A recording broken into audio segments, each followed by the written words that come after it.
Howdy, this is our second video, Cybersecurity Risk Assessment and Management. So I've kind of laid out a career path and got you to think about what you need to know in this class. And we keep talking about the word risk. But wait, we didn't ever define risk. So if we were in class right now and we had a room full of people, I would ask, how many of you are experts at risk? And very few people raise their hands. But let's think about it. You've gotten to where you are today. If we were in class, I would say, well, how did you get here? How many of you drove? Did you speed? Did you drive down the wrong side of the street? Did you go backwards? Were you inebriated? If you walked, did you step out in front of the bus or did you look both ways? Why did you pick coming to Texas A&M? Why are you choosing this field of study? In fact, we use risk every day to make our decisions, but we don't think about it. We have a lot of intuitive knowledge about risk. So there's a lot of great definitions you can find online, and I put the glossary here. That's another tool you need to look at. But I like the short, and basically risk is the possibility of suffering a loss. I alluded to the fact that a year ago today, Hurricane Harvey flooded my house. What was the possibility of suffering a loss? Well, some people will tell you that was a once in an 800-year flood. Okay, that's nice. I don't know why it had to show up in my lifetime. It could have waited a couple of hundred years. But what was the possibility of suffering a loss? I thought the possibility of risk was so low that I didn't have to worry about it. Now, in reality, I don't know what I would have done much differently to prevent it or to mitigate it, but this is what risk is, the possibility of suffering a loss. So your first assignment is going to be to look at risk outside of our traditional cybersecurity notions of risk. And think about it. When you play the stock market, when you gamble, when you conduct a lot of your activities, when you came to Texas A&M, you somehow have accepted a certain amount of risk.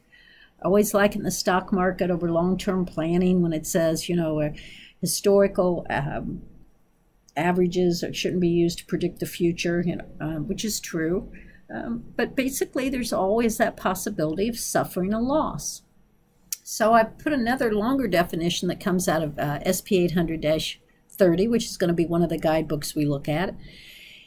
And it's more cyber-related. It's a function of the likelihood of a given threat sources exercising a particular potential vulnerability and the resulting impact of that adverse event on the organization.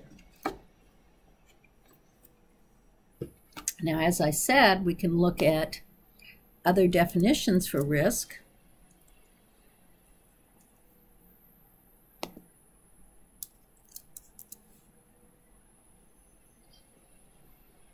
And you can find these by going to that site, and I'm not doing a very good job here, but you can find any kind of cybersecurity word. What do you want to look at?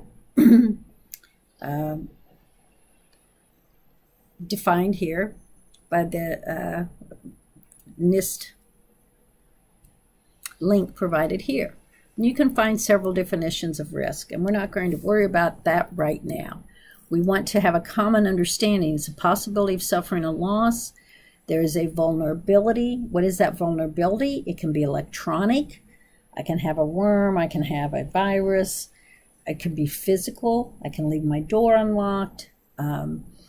Someone can, if there is a possibility of exploiting that vulnerability, it creates a threat. And risk is that function of determining that likelihood and resulting impact. So when we talk about risk, we talk about likelihood, probabilities, and impacts.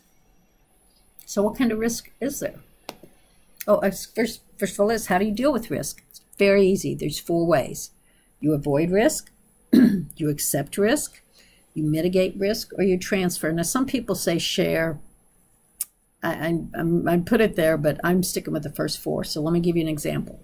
I'm afraid to fly. I'm not afraid to fly, but let's say I am. I'm afraid to fly. I'm afraid bad things are going to happen when I fly. So I avoid the risk. I don't fly. That's avoiding the risk. I'm afraid to fly, but I accept the risk by flying safe airlines, taking seats over the wing, whatever, carrying a parachute, right? I mitigate the risk. Mitigate the risk, for instance, if I am afraid of driving a car. Well, I can avoid the risk by not driving a car, but that's kind of, you could still get hurt because you could be a passenger. I can accept the risk, say, yeah, I'm afraid of being in an accident, but I'm going to accept it. I can mitigate the risk by having a safe car, wearing a seatbelt, wearing a helmet, having airbags, whatever. Or I can transfer the risk, and this is sometimes what people call the share. You transfer the risk by, hey, I'm a safe driver, I have a safe car, I obey the laws, but you know what? I'm going to get car insurance, and that's what it means by transferring the risk. So let's think about this in cybersecurity. We cannot avoid the risk. We can't just say, hey, it's not there, it's not going to happen. This has been why we have so many data breaches. They had faulty models for assessing risk, and they said, if we do this, we'll avoid the risk. Well, the bad things still happened. We can accept the risk, and in some cases we accept the risk but not in isolation. We mitigate the risk by putting in controls. We know that there's still a probability of something happening. However, we mitigate that risk, and we transfer that risk. And again, typically you think of transferring risk as with insurance. So what types of risk are there? Well, if you look at this from a business viewpoint, there's all kinds of risk. There's the strategic risk. Oh my gosh, I didn't get in the right market at the time. A big one in cybersecurity that was overlooked for so long was reputational risk. Look at what happened to Facebook this year with Cambridge Analytica. They did not violate a U.S. law, but they did not estimate the risk that would occur when the public found out that their data was being scraped and being used. And so they lost on the reputation. They had a huge hit on their stock. They had a huge reputation risk against their CIO and other people. But that's tough to figure out in terms of dollars. And that's going to be one of the issues we have when we talk about the cost-benefit models here.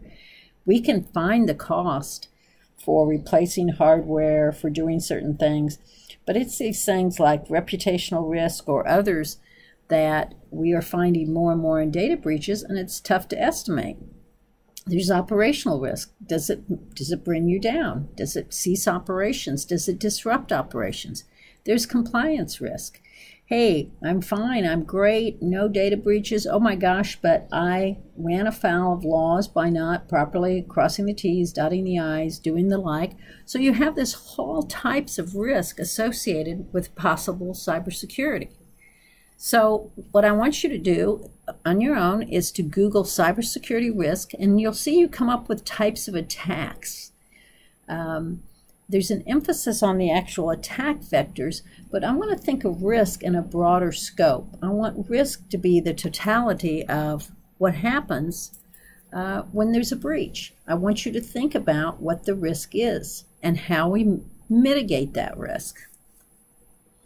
So here's a model of the risk analysis process. You have a threat. Remember, if you can have a vulnerability that can be exploited, right? It creates an attack because it exploits a vulnerability, and it results in an impact. So at every level, we try to deter the threat, we try to detect an attack, we try to prevent or mitigate the vulnerability and reduce that probability. And if there is an impact, we try to do a correction on it. Now, think about this. In every model that we talk about with risk, there is an inherent risk of something happening. So let's think about this. We miss the vulnerability. Hey, that vulnerability may be there, but it was never exploited. It was never discovered. Or we miss the fact that we didn't realize that there was a threat that might launch an attack because we thought we had the proper protection, prevention, and detection in place. Or we miss completely miscalculated the impact. And this is what has happened, again, going back to the Facebook case. There was no vulnerability, but there was still an impact, right? So you need to think about this both in terms of a true cybersecurity risk from a attack viewpoint, but you can also have an impact caused by accidents. There was no intentional attack, but bad things still happened. So one of the discussion questions is why we talk about in this class more qualitative risk analysis than quantitative. So here's why. As we progress this week and we get our introductory concepts down, you'll notice that we talk about data criticality, let's say. How critical is your data? It doesn't do any good for you to give me a number. It's 85.5% critical. It's 23.6%. We don't look at it quantitatively. We look at it qualitatively. High, medium, or low. I'm in my office. I teach in a classroom. That's scheduled for where I am. The class in the classroom is somewhat protected, but it's open. People want to find out what classroom I'm going to be in. It's not that hard. It's low criticality, or maybe it's medium criticality. High criticality would be things like, your grades, your financials, your health records, right? So we tend to talk about this in high, medium, low, and less in quantitative. So I want to go back to the NIST and lay this groundwork. This is just some background. If you take my law and policy class, we talk about these laws. The E-Government Act of 2002 created this Federal Information Security Management Act. It set about standards that the federal agencies were used to categorize and put in effect controls. It uses some important documents, FIPS 199, the CIA standard, confidentiality, integrity, and availability, the low, medium, or high data criticality, and then also FIPS 200 talks about the security control families. I'm going to pull out a lecture and put this on video on just going through the security control families. I don't want to overwhelm you too much with too much information, but I want you to understand where the NIST Authority comes from.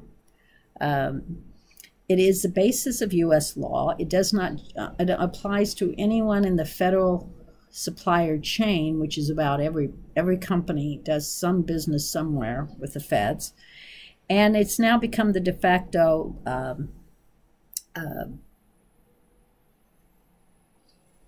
legal standard, and it's been integrated into the approaches used by the NSA. Okay? So, again, I'm giving you the 30,000 view overview, so please stay with me. I know this to many of you will seem overwhelming, but this is what we're going to talk about. It's the NIST Risk Management Framework. So out of this FISMA and all this that's come about the past 20 years or so, we've talked about 6 basic steps. You categorize a system, you select controls, you implement the controls, you assess the effectiveness of those controls, you authorize the system, and then you monitor the controls. So you're continually monitoring these. Now I'm going to walk you through these documents later, but let me give you just an overview. The first document you want to think about is this one right here, SP 800-53. For this class, we were going to talk about revision 5, which is still in draft mode. Draft mode means this: NIST will make changes, put them out for public comment, take so many months or maybe a year, and then do final. It's pretty close to final. The reason I want you to focus on the 5th revision of 853 is there is a marked difference between revision 4 and revision 5 because of the additional privacy controls put into place. Go back to what I said, privacy is the tipping point. Then we're going to be talking this week about other NIST SP 800s, 39 here, 37. We're not going to worry so much right now about this 128 or 34 or 60. We can talk about those.